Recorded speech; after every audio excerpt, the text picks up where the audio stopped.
여러분 안녕하십니까? 오늘 또 참으로 좋은 날입니다. 하나님께서 마음에 평안함을 허락하시기 바랍니다. 저는 오늘 눈을 들어 바라보라는 제목으로 여러분과 함께 은혜를 나누고자 합니다. 본문 말씀은 창세기 13장 14절로 15절입니다. 야훼께서 아브라함에게 이르시되 너는 눈을 들어 너 있는 곳에서 동서남북을 바라보라.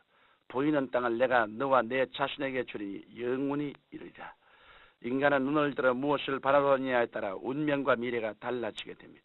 우리 조상 아담과 하와가 눈을 들어 선악을 알게 하는 나무의 실과를 바라보았을 때 그 결과는 죄와 저주였으며 그 후손이 대대로 타락의 흥별 가운데 살아야 했습니다. 그러나 하나님께서는 인간을 구원하시기 위해 예수님을 보내주셨고 예수님은 우리 대신 형벌을 받아 십자가에 높이 달려 죽으셨습니다. 이 예수님을 믿음으로 바라보는 자는 남녀노소 빈부귀천의 차이가 없이 다 구원을 받게 하셨습니다. 우리가 생활 중에서 여러 가지 시험과 환난을 당할 때 환경을 바라보고 부정적이 되고 절망할 것이냐, 그러시려면 기도하며 전능하신 하나님을 바라보며 믿음과 소망과 승리를 얻을 것이냐 하는 것은 우리 스스로가 결정해야 할 문제입니다. 이러므로 저는 이 시간 성경 속에 나타난 바라봄의 놀라운 법칙에 대해 살펴보므로 은혜를 나누고자 합니다. 하나님께서는 아브라함을 특별히 택하셨습니다.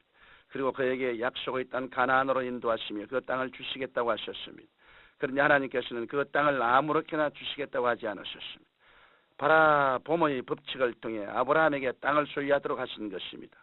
하나님께서는 분명히 말씀하시기를 너는 눈을 들어 동서남북을 바라보라.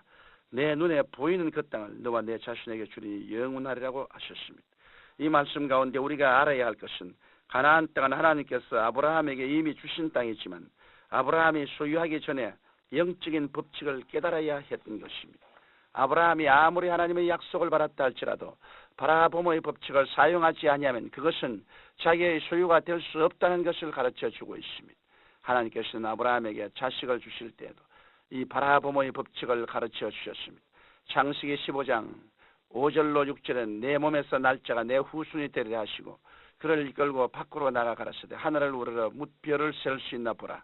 또 그에게 이르시되 내 자신이 이와 같으리라고 말씀하셨습니다.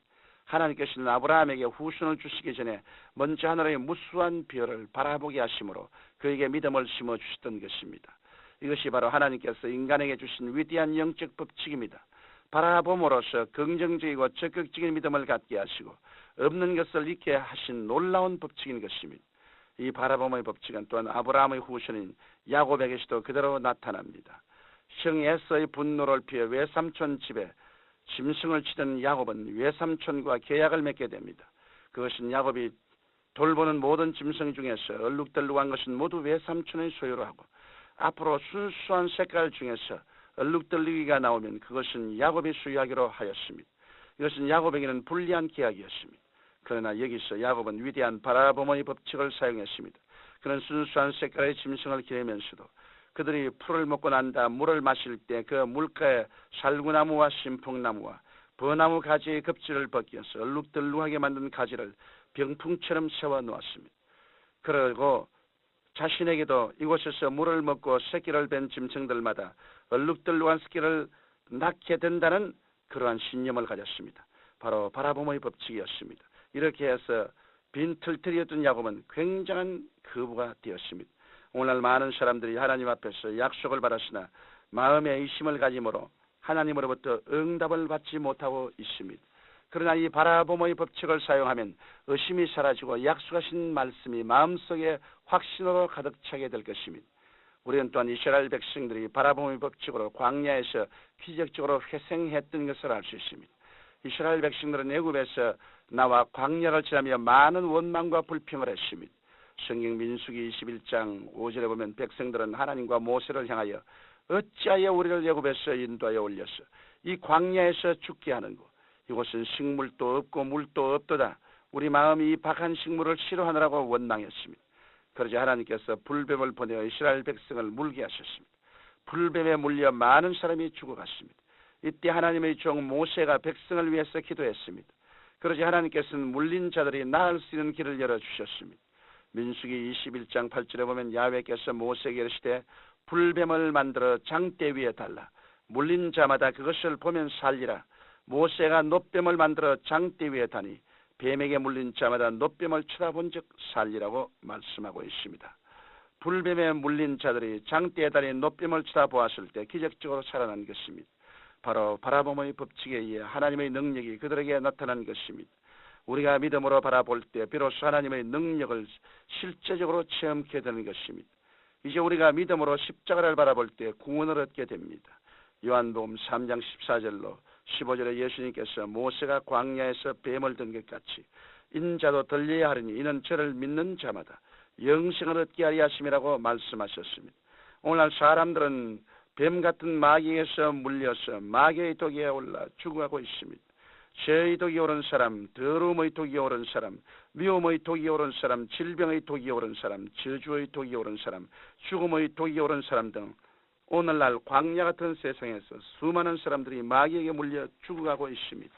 이러한 독을 인간의 힘으로 처리해보려고 온갖 과학적인 수단과 방법을 다 사용해 보았지만 이 독에서 근원적으로 해방되지 못하고 파멸되고 마는 것이 인간의 실존입니다. 그러나 이 독에서 해방될 수 있는 길이 있습니다. 이 광야 같은 인생길에 하나님께서 다시 한번 예수 그리스도를 십자가에 높이 매달아 놓으신 것입니다. 누구든지 저를 바라보고 믿는 자는 그 독에서 치리함을 받고 구원을 얻겠다고 주께서 친히 말씀하셨습니다. 이러므로 오늘 이 시간 우리는 십자가 위에 매달리신 예수 그리스도를 바라보아야 합니다. 허탄한 것이나 부정적인 주위 환경을 바라보지 말고 예수님을 바라보고 믿어야 합니다. 믿음의 주여 온전케 하시는 이인 예수님을 바라보아야 합니다. 오늘날 너무나 많은 사람들이 거짓된 것을 바라봅니다. 죄악을 바라보고 저주를 바라봅니다. 질병을 바라보고 죽음을 바라봅니다.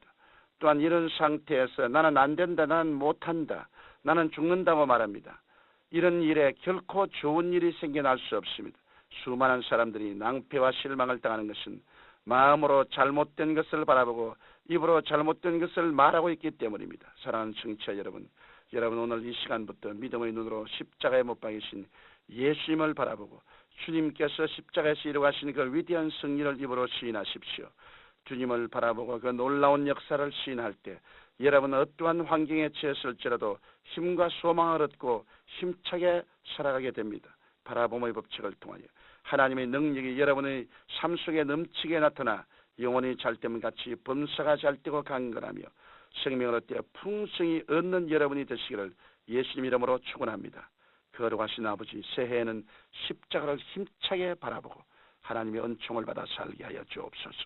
예수님 이름으로 기도드립니다. 아멘.